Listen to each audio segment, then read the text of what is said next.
Hello বন্ধুগণ, আমি সাধনা নতুন একটা ঝাঁকানাকা রেসিপিতে তোমাদের সবাইকে স্বাগত জানাই। কাঁচা আম ফুরিয়ে যাওয়ার আগে এইভাবে একবার ঝটপট করে বানিয়ে নাও কাঁচা আমের ক্যান্ডি। বছর জুড়ে সংরক্ষণ করতে পারবে আর বাড়ির ছোট থেকে বড় সবাই একদম মজা করে খেয়ে নেবে। দারুণ খেতে লাগে। তো তার জন্য দেখো এখানে আমি দুটো বড় সাইজের আম নিয়েছি, তবে আমের পরিমাণটা তোমরা আরও বাড়িয়েও নিতে পারো। আমের খোসাটাকে প্রথমে ছাড়িয়ে নিতে হবে আর আমের মধ্যে যে বীজটা বা আঁটিটা আছে সেটাকে বেছে বাদ দিতে হবে। তারপরে আমগুলোকে ঠিক এইরকম করে একটু লম্বা লম্বা করে কেটে নিতে হবে। খুব বেশি মোটা করে কাটবো না, আবার খুব বেশি পাতলা করেও কাটবো না, ঠিক এই রকম করে আমগুলোকে কেটে নিতে হবে। তো এখন এই আমগুলোকে আমাদের সেদ্ধ করে নিতে হবে। তার জন্য দেখো চলে আসলাম কড়াইয়ের কাছে। গ্যাসের ফ্লেমটা অন করে দিয়ে কড়াইতে আমি বেশ কিছুটা জল দিয়ে দিলাম। জলের মধ্যে সামান্য পরিমাণে একটু লবণ দিয়ে একটা হাতা অথবা খুন্তি দিয়ে খুব সুন্দর করে একটু ঘোটানাটা করে মিশিয়ে নিতে হবে। লবণটাকে খুব ভালো করে জলের সাথে মেশানো হয়ে গেলে আগে থেকে কেটে রাখা আমের পিসগুলোকে এই গরম জলের মধ্যে দিয়ে দিতে হবে। সমস্ত কেটে রাখা আমগুলোকে গরম জলের মধ্যে দিয়ে খুব ভালো করে একটু নেড়েচেড়ে মিশিয়ে নেব। তারপরে ধামাচাপা দিতে হবে, মানে ঢাকনাটা বন্ধ করে গ্যাসের ফ্লেমটা মিডিয়ামে রেখে প্রথমে 2 থেকে 3 মিনিট সময় ধরে আমগুলোকে এইভাবে ঢাকনাটা বন্ধ করে সেদ্ধ করে নেব। 2-3 মিনিট পরে ঢাকনাটা খুলে আর আমি ঢাকনাটা বন্ধ করব না, এইভাবে কিন্তু আরও 3-4 মিনিট সময় ধরে আমটাকে একটু সেদ্ধ করে নিতে হবে। মোট কথা আমগুলো যতক্ষণ না স্বচ্ছ হয়ে আসছে ততক্ষণ অবধি কিন্তু আমগুলোকে সেদ্ধ করে নিতে হবে।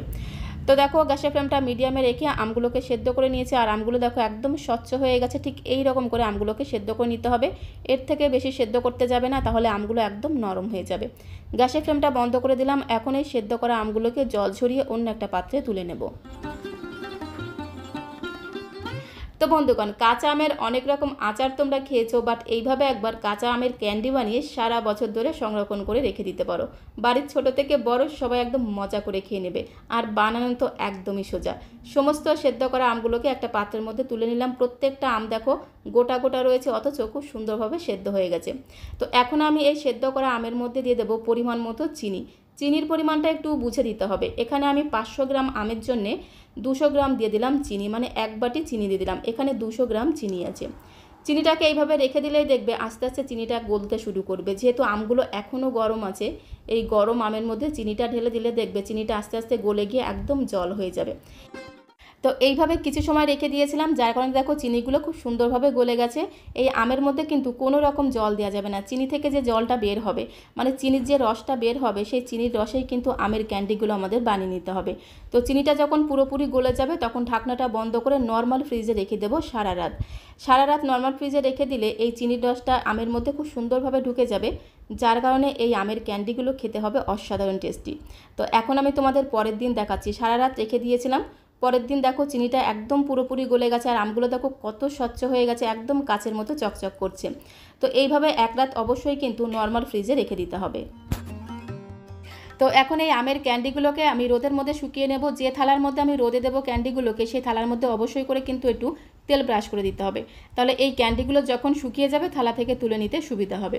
এবারে চিনির রস থেকে আমের পিসগুলোকে খুব সাবধানে একটা একটা করে তুলে এইভাবে থালার মধ্যে সাজিয়ে দেবো, যাতে একটার গায়ে একটা লেগে যায় না। একটু ফাঁকা ফাঁকা করে খুব সুন্দর করে এইভাবে আমের পিসগুলোকে সাজিয়ে নেব।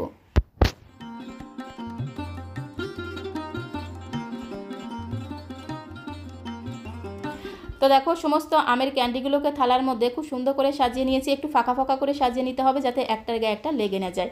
এখন এই ক্যান্ডিগুলোকে রোদের মধ্যে শুকিয়ে নিতে হবে। আর এই যে বাকি যে চিনির রসটা রয়েছে এটা কিন্তু ফেলে দেবো না, এটা দিয়ে চাটনি অথবা আম পানা করে খাবো। এবারে এই ক্যান্ডিগুলোকে রোদের মধ্যে শুকিয়ে নেব। জাস্ট 2 দিন একটু রোদে দিলেই কিন্তু খুব সুন্দরভাবে ক্যান্ডিগুলো তৈরি হয়ে যাবে। তো 2 দিন পরে আমি ফিরে আসছি। তো 2 দিন আমি ছাদে দিয়ে শুকিয়ে নিয়েছি। আর এপিট ওপিট উল্টে পাল্টে ক্যান্ডিগুলোকে একটু শুকিয়ে নিতে হবে। আর একেবারে কিন্তু শুকিয়ে করকরে করা যাবে না, একটু নরম নরম থাকতে কিন্তু ক্যান্ডিগুলোকে তুলে নিতে হবে, তাহলে ক্যান্ডিগুলো খেতে কিন্তু দারুণ লাগবে। তো এখন এই আমের ক্যান্ডির মধ্যে আমি 1/2 কাপের মতো চিনি গুঁড়ো করে দিয়ে দিলাম। একটু চিনির গুঁড়ো দিলে এই আমের ক্যান্ডিগুলো বহুদিন পর্যন্ত সংরক্ষণ করে রেখে দেওয়া যাবে। তো একটু চিনির গুঁড়ো দিয়ে খুব ভালো করে ক্যান্ডিগুলোর সাথে মিশিয়ে নেব। আর দেখো কত সুন্দর তৈরি হয়ে গেল আমের ক্যান্ডি। বাড়ির ছোট থেকে বড় সবাই ভীষণ মজা করে খেয়ে নেবে আর বানানো তো ভীষণ সহজ। এইভাবে একটু টানলেই দেখো কত সুন্দর ক্যান্ডিগুলো একদম ছিঁড়ে যাচ্ছে। এইভাবে একটু নরম নরম থাকতেই কিন্তু ক্যান্ডিগুলোকে রোদ থেকে তুলে নিতে হবে। তো বন্ধুগণ, আজকের এই আমের ক্যান্ডি রেসিপিটা তোমাদের কাছে কেমন লাগলো অবশ্যই কমেন্ট বক্সে লিখে জানিও। ভালো লাগলে প্লিজ একটা লাইক করে দিও। তো আজকের মতো এই পর্যন্ত, সবাইকে অসংখ্য অসংখ্য ধন্যবাদ।